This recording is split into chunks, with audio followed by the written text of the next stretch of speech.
বাংলাদেশে এমন এক গণ অভ্যুত্থান ঘটেছে যাতে অভিজাত রাজনীতিবিদদের দুর্নীতির বিরুদ্ধে সবাই সোচ্চার হয়েছে এবং প্রধানমন্ত্রী দেশ ছেড়ে পালিয়েছেন। সদ্য পাওয়া খবর, বাংলাদেশের প্রধানমন্ত্রী শেখ হাসিনা পদত্যাগ করেছেন। তবে এই অভ্যুত্থানের আগে থেকেই আল জাজিরা এমনই একজন রাজনীতিবিদকে অনুসরণ করা শুরু করে। আমরা ছদ্মবেশে তার অন্দরমহলে প্রবেশ করি। আমার গ্রাহকরা একেবারেই ধরাছোঁয়ার বাইরে। তার প্রচুর গোপন সম্পদের খোঁজে। আমার খুবই সুন্দর একটা পেন্ট হাউস আছে। বিভিন্ন বাধা পেরিয়ে আপনি বড় প্রকল্প নিলেই কর্তৃপক্ষ সজাগ হয়ে যায়। তিনি লন্ডনে তার সম্পদ উপভোগ করছেন। আমি স্যুট ভালোবাসি। সুপার 200, দাম ৬,০০০ পাউন্ড। তার সম্পদের বিষয় খুব বাড়তে থাকায় আমরা মন্ত্রীর মিলিয়ন মিলিয়ন ডলার সম্পদের খোঁজে নামি।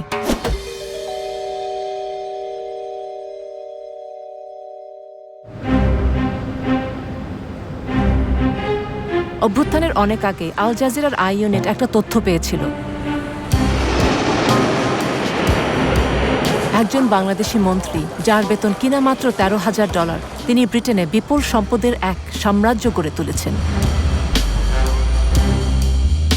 এই অভিযোগ অনুসন্ধানে আই ইউনিট একটি ছদ্মবেশী দল গঠন করে। 2023 সালের মধ্যে, অর্থাৎ যেটা ছিল গণ অভ্যুত্থানের আগের বছর, আমাদের ছদ্মবেশী প্রতিবেদকরা মন্ত্রীর ঘনিষ্ঠ লোকজনের কাছে পৌঁছায় এবং তার $1,40,00,000 লন্ডনের বাড়িতে আমন্ত্রণ পায়। হ্যালো মিস্টার লি, প্লিজ আসুন, স্বাগতম। হ্যাঁ, এটা খুবই নিরিবিলি একটা বাড়ি। আমার নিরাপত্তার জন্য খুবই সুরক্ষিত এমন একটা বাড়ি প্রয়োজন ছিল। মোট কত তলা? 5 তলা। এটা আমাদের সিনেমা হল।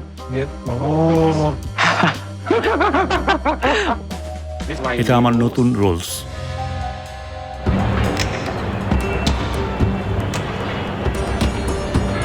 চৌধুরী বন্দর শহর চট্টগ্রামের একটা প্রভাবশালী পরিবারের সদস্য। তিনি প্রধানমন্ত্রীর খুবই কাছের ও বিশ্বস্ত। 2014 সালে এমপি ও প্রতিমন্ত্রী হন এবং 2019-এ শেখ হাসিনা তাকে পদোন্নতি দিয়ে ভূমি মন্ত্রণালয় প্রধান করেন। আমার বাবা প্রধানমন্ত্রীর খুব ঘনিষ্ঠ ছিলেন। সত্যি বলতে আমিও। উনি আমার বস। চৌধুরীর সম্পদের উৎস তার ব্যবসা এবং বাংলাদেশের অন্যতম বৃহৎ ব্যাংক ইউসিবির শেয়ার। বাংলাদেশের কঠোর মুদ্রানীতি অনুযায়ী দেশটির নাগরিকরা বছরে $12,000 বেশি বিদেশে নিতে পারেন না। এই মুদ্রানীতিটি হয়েছে বাংলাদেশের অর্থনীতির সুরক্ষার জন্য। আমাদের বৈদেশিক মুদ্রার রিজার্ভ ব্যাপকভাবে কমে গেছে। কেউ যদি কেন্দ্রীয় ব্যাংকের নির্দিষ্ট অনুমতি ছাড়া বাংলাদেশ থেকে টাকা নিয়ে যায়, সেটি অবশ্যই মানি লন্ডারিং আইনে একটা অপরাধ। আই ইউনিট মন্ত্রীর বৈশ্বিক সম্পদ তদন্তে নামে।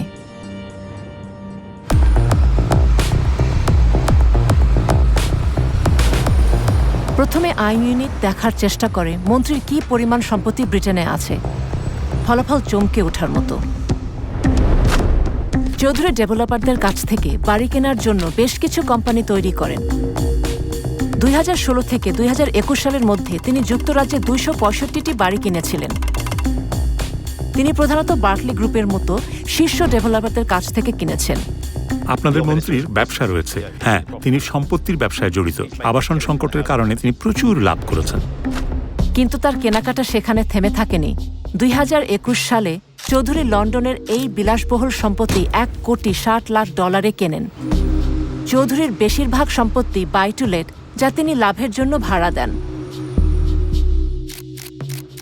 এরপর 2022 সালে তিনি 89টি বাড়ি কিনলে মোট বাড়ির সংখ্যা দাঁড়ায় 360টি, যার বাজার মূল্য $25 কোটি।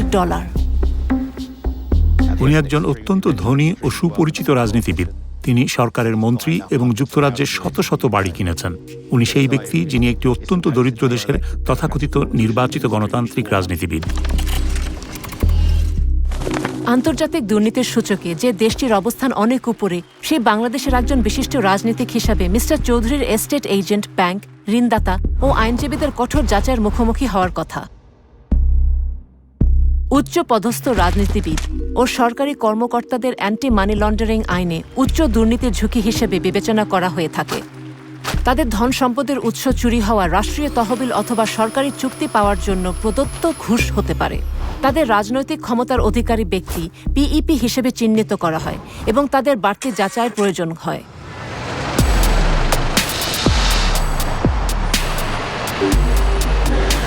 মন্ত্রী কিভাবে এসব যাচাই প্রক্রিয়া অতিক্রম করেছিলেন তা বোঝার জন্য আমাদের একটি গোপন টিমকে তার একটা সম্পত্তি দেখতে পাঠানো হয়। আমাদের গ্রাহকের লন্ডনে ৩০০টি বাড়ি আছে।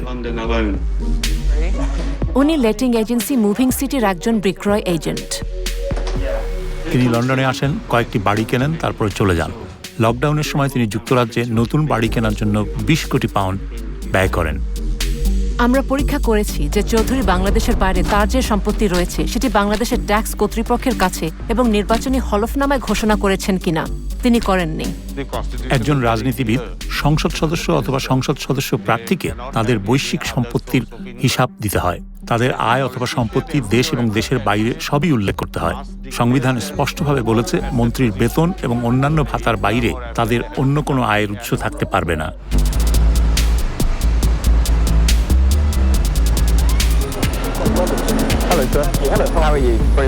আমরা যেমনটা ভেবেছিলাম, এজেন্টটি আমাদের তার বসের সাথে পরিচয় করে দিতে চাইল। রিপন মাহমুদ একজন এস্টেট এজেন্ট, যিনি মন্ত্রীর নিজ শহর চট্টগ্রাম থেকে এসেছেন। তিনি সাইফুজ্জামান চৌধুরীর মতো ধনী গ্রাহকদের সাথে গোপনে কাজ করেন। আসলে আমার গ্রাহকরা এমনই, আমাকে ভুল বুঝেন না, তারা ধরাছোঁয়ার বাইরে। আপনাকে বিশ্বাস করে টাকা বিনিয়োগ করে, 1 কোটি, 5 কোটি ডলার, এটাই হচ্ছে। রিপন মাহমুদ লন্ডনে একটা হোটেলে আমাদের গোপন টিমের সাথে দেখা করতে যাচ্ছেন। অনেক ধন্যবাদ। ধন্যবাদ। আমরা ধনী বিদেশি বিনিয়োগকারী হিসেবে অভিনয় করছি, যারা চীন থেকে 10 কোটি ডলার যুক্তরাজ্যের সম্পত্তি বাজারে স্থানান্তর করতে চাচ্ছে। রিপন, দেখা হয়ে ভালো লাগলো। আমাকে বিলি ডাকো। বিলি, দেখা হয়ে ভালো লাগলো। ব্যবসায় আগ্রহী এজেন্ট আমাদের টার্গেট মিস্টার চৌধুরীর ব্যাপারে পরবর্তী ক্লু দেন। আমার একজন ভালো বন্ধু মিস্টার সি, এই লোকটা ঠিক যেটা আপনি আমার কাছে চাচ্ছেন, প্রায় ঠিক সেটাই আমি তার জন্য করেছি। তিনি দুবাইয়ের না, চীন না, উনিও বিদেশি। হ্যাঁ, অবশ্যই তিনি একজন পিইপি এবং বিদেশি। তিনি একজন মন্ত্রী, একজন ক্ষমতাধর মন্ত্রী। তিনি বুদ্ধিমান, তিনি বড় প্রকল্পে যান না। যখন আপনি বড় প্রকল্পে যান, কর্তৃপক্ষ সতর্ক হয়ে যায়। বড় টাকা, বড় সংখ্যা সবাইকে সতর্ক করে দেয়। আপনি বুঝতেই পারছেন আমি কি বলছি। তাই তিনি 1 কোটি আনেন। আপনি বুঝতে পারছেন তো আমি কি বলছি? এবং উনি বলেন আমি নগদে কিনিনি, ব্যাংক আমাকে টাকা দিয়েছে। রিপন যখন মন্ত্রীর ব্যবসা দেখছে, তখন বাংলাদেশের সাধারণ নির্বাচনও বেশ ঘনিয়ে এসেছে। হাসিনা সরকারের একজন গুরুত্বপূর্ণ ব্যক্তিত্ব হিসেবে দুর্নীতি নির্মূলের কথা দিয়ে তিনি বেশ প্রচারের আলোতেও এসেছেন। এদিকে আমাদের লন্ডনের টিম একটা গুরুত্বপূর্ণ তথ্য পেল যে মন্ত্রীর যুক্তরাষ্ট্রের সম্পত্তি আছে। সেখানে তিনি 9টি বিলাসবহুল অ্যাপার্টমেন্ট কিনেছেন, 5টি নিউ ইয়র্কের প্রধান এলাকায় এবং আরও 4টি নদীর ওপারে নিউ জার্সিতে। আরও কয়েক দফা সাক্ষাতের পর রিপন আমাদের কাছে স্বীকার করলেন যে তার সবচেয়ে বড় গ্রাহক মন্ত্রী চৌধুরী। আমার সবচেয়ে বড় গ্রাহকদের একজন আগামীকাল শহরে আসছেন। উনি বাংলাদেশ থেকে আসছেন। তিনি ভূমিমন্ত্রী। তিনি তোমার গ্রাহক? হ্যাঁ, আমি 4 বছর আগে তার জন্য সবকিছু সেট আপ করেছি। এখন প্রতি বছর সে আমার মাধ্যমে প্রায় 10 কোটি ডলারের বেশি বিনিয়োগ করে। মন্ত্রী বাংলাদেশে ফেরত যাওয়ার আগে তার সাথে আমাদের দেখা করতে হবে।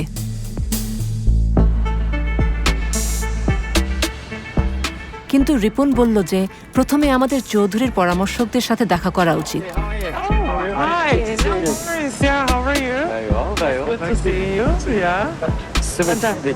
প্রথমে আমরা মন্ত্রীর আইনজীবীর সাথে দেখা করলাম।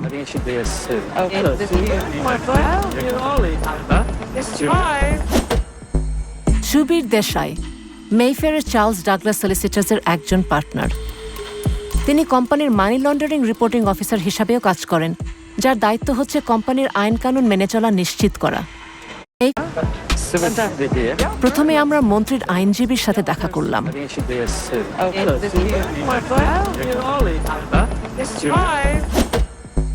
সুবীর দেশাই, মেইফেয়ারের চার্লস ডাগলাস সলিসিটার্সের একজন পার্টনার। তিনি কোম্পানির মানি লন্ডারিং রিপোর্টিং অফিসার হিসাবেও কাজ করেন, যার দায়িত্ব হচ্ছে কোম্পানির আইন কানুন মেনে চলা নিশ্চিত করা। এখানে দেখা যাচ্ছে তিনি রিপন এবং মন্ত্রীকে নিয়ে রাতের খাবার খাচ্ছেন। 2021 সাল থেকে তার প্রতিষ্ঠান চৌধুরীর কোম্পানিগুলোর 100টিরও বেশি ঋণের আইনগত কাজগুলো করেছে, সম্পত্তির পুনঃ অর্থায়নের ব্যবস্থা করেছে।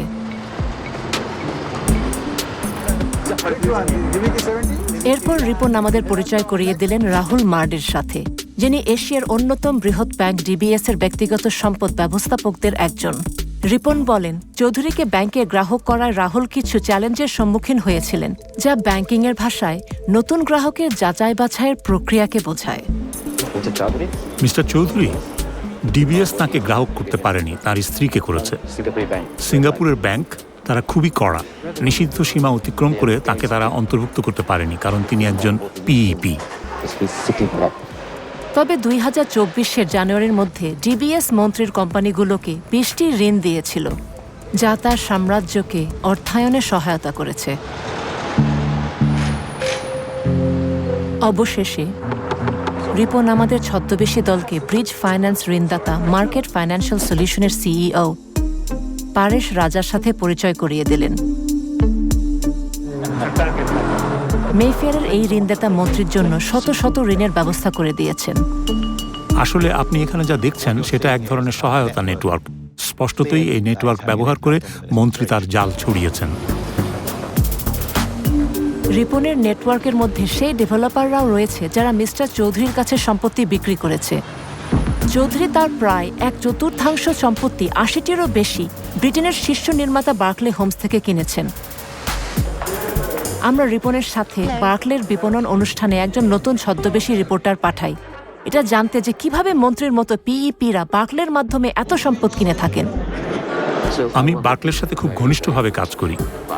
আমি চেয়ারম্যান, ম্যানেজিং ডিরেক্টর সবার সাথে পরিচিত, কারণ বার্কলে গ্রুপের সাথে আমি অনেক লেনদেন করি। বার্কলে জানে আমি বেশিরভাগ পিইপিকে বার্কলেতে নিয়ে গিয়েছি। তারা জানে আমি কিভাবে কাজ করি। যদি আপনি তাদের কাছে যান, তারা বলবে উনি একজন পিইপি, সুতরাং আমরা এটা করতে পারবো না। কিন্তু আমার মাধ্যমে গেলে আমি তাদেরকে এমনভাবে উপস্থাপন করি যে তারা না করতে পারেন না। আমাদের ছদ্ম পরিচয়ের আলোচনায় মন্ত্রী সম্পর্কে আরও একটি তথ্য মেলে। আমি বেশ কিছু পিইপির সাথে কাজ করি। তাদের একজন মন্ত্রী এশিয়ার, তার 300-রও বেশি বাড়ি আছে এবং আমি দুবাইতে এগুলো তার জন্য কিনেছি।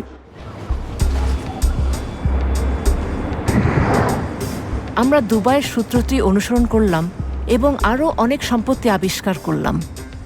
দুবাইয়ের সম্পত্তি সম্পর্কিত ফাঁস হওয়া এক তথ্য ভাণ্ডার বিশ্লেষণ করে আমরা তার কেনাকাটার মাত্রা জানতে পারি। মন্ত্রী দুবাই ওয়ার্ফ কালচার ভিলেজে একটা বিলাসবহুল অ্যাপার্টমেন্টের তালিকাভুক্ত মালিক। তার স্ত্রী রুকমিলা জামান এই দামি এলাকায় সম্পত্তি কিনেছেন। 2020 সালের মধ্যে মন্ত্রী শহরের সবচেয়ে এক্সক্লুসিভ ডেভেলপমেন্টগুলোয় আরও 54টি সম্পত্তির তালিকাভুক্ত মালিক হন। পরামর্শকদের নেটওয়ার্কের সাথে সাক্ষাৎ এবং যুক্তরাজ্য, যুক্তরাষ্ট্র এবং দুবাইয়ের মন্ত্রীর শত শত সম্পত্তির মালিকানা নিশ্চিত করার পর আমরা মন্ত্রীর সাথে তার লন্ডনের বাড়িতে দেখা করি। তিনি কি আমাদের কাছে প্রকাশ করবেন তিনি কিভাবে বিদেশে তার সম্পদের সাম্রাজ্য গড়ে তুলেছেন? মিস্টার সি সম্পত্তিতে বিশ্বাস করেন, সেটাই তার ব্যবসা। তিনি তার সব লাভ দুবাই আর লন্ডনে বিনিয়োগ করেছেন। লন্ডনে আপনার কতগুলো সম্পত্তি আছে? আমার একটা ভালো পোর্টফোলিও আছে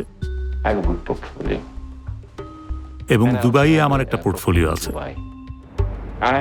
আমি ডাউনটাউনে সেরা সম্পত্তি পেয়েছি, দুবাই মলের কাছে অপেরা এলাকায়।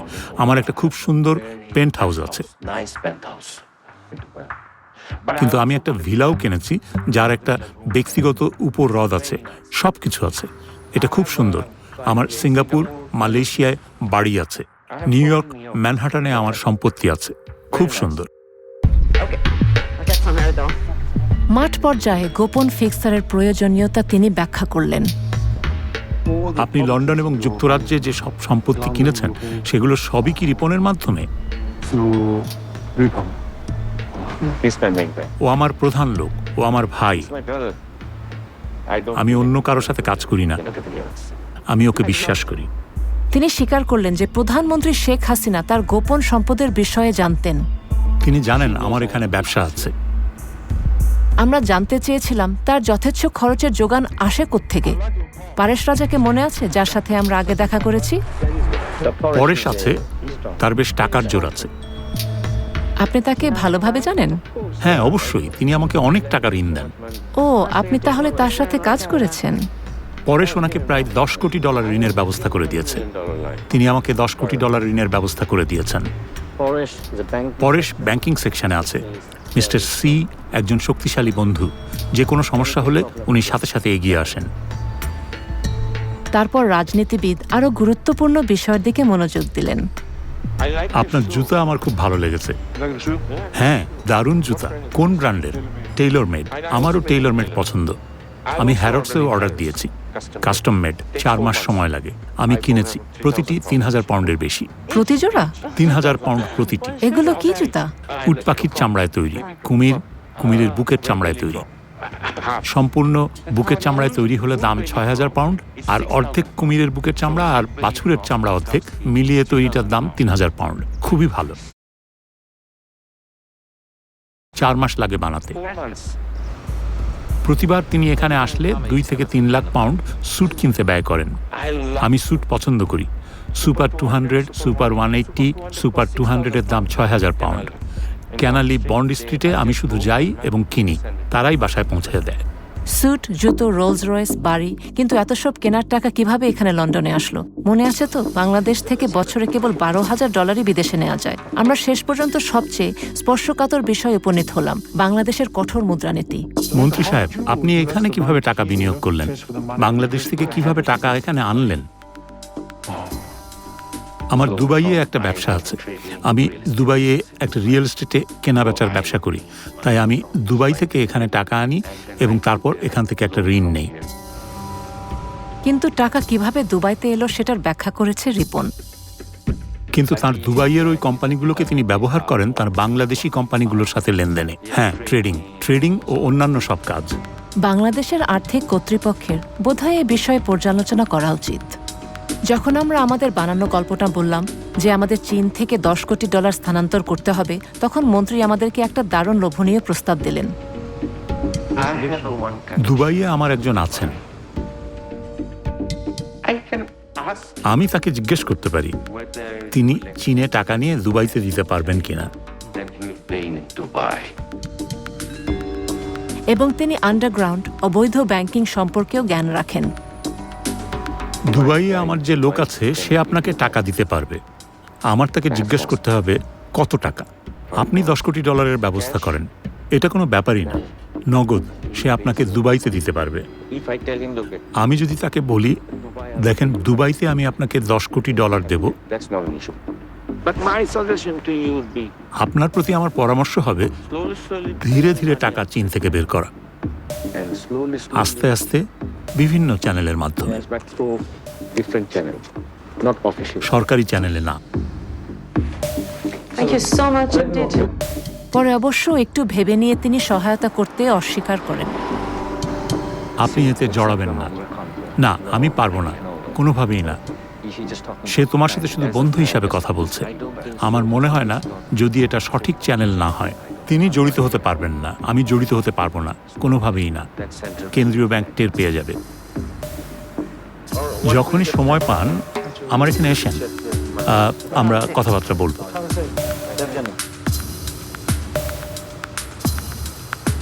মন্ত্রীর বাসায় পুনরায় যাওয়ার নিমন্ত্রণ সহ আমরা বের হলাম, এবং যখন আমরা ফিরতে যাচ্ছিলাম ক্যাবের ভিতর রিপন মন্ত্রীর বৈশ্বিক সম্পদের প্রকৃত মূল্য জানালো।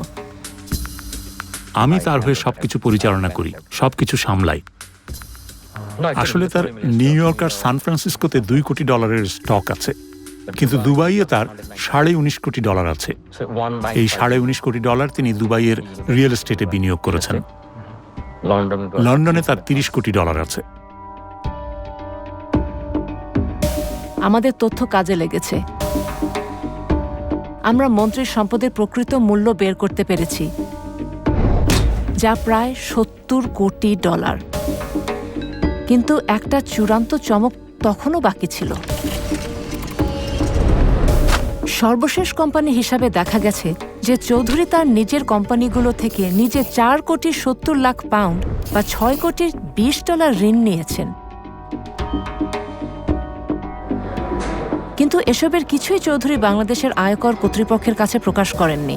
একজন আইনজীবীর মতে বিষয়টি তাকে ব্রিটেনেও সমস্যা ফেলতে পারে।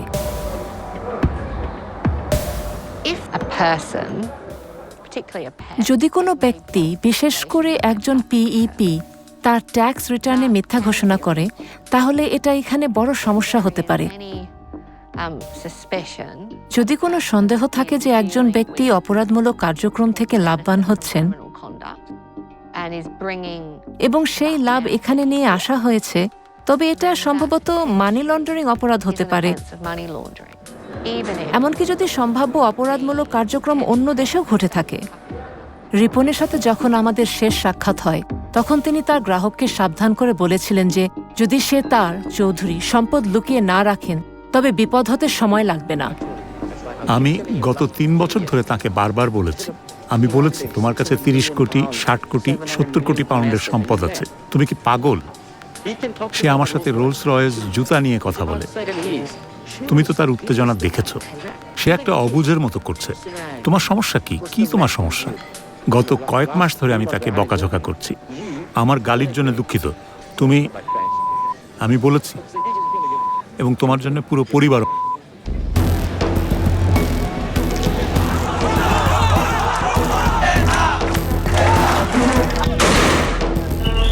বাংলাদেশ যখন বিক্ষোভে ফেটে পড়েছে, তখন জনগণ জানতে চায় তাদের দেশের লুটের সম্পদ কোথায় গেছে। দেশটির প্রধানমন্ত্রী পালিয়ে গেছেন, তার সরকারে পতন হয়েছে, সরকার ঘনিষ্ঠরা পালাতে গিয়ে আটক হচ্ছেন।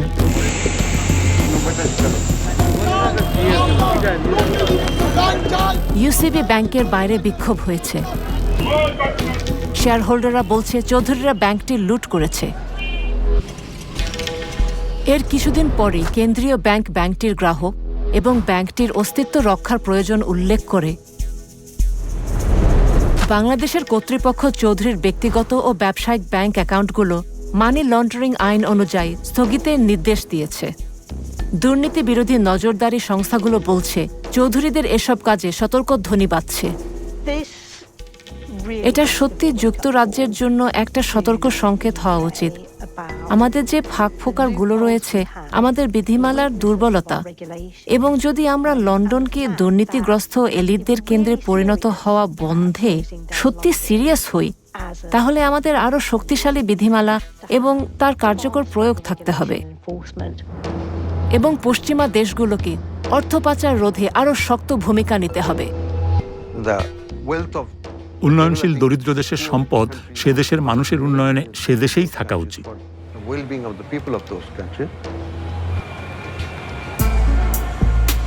চৌধুরীর বর্তমান অবস্থা অজানা, তার ভবিষ্যৎ অনিশ্চিত। কিন্তু আই ইউনিটের হাতে একটি সাম্প্রতিক কল রেকর্ড এসেছে। আপনি কই এখন? আপনি কি বাংলাদেশে? আমি নিরাপদে আছি, আল্লাহ। কিন্তু বেরোতে পারেন নাই? পেরেছি। ওয়াও, কোথায় কোথায় আপনি এখন?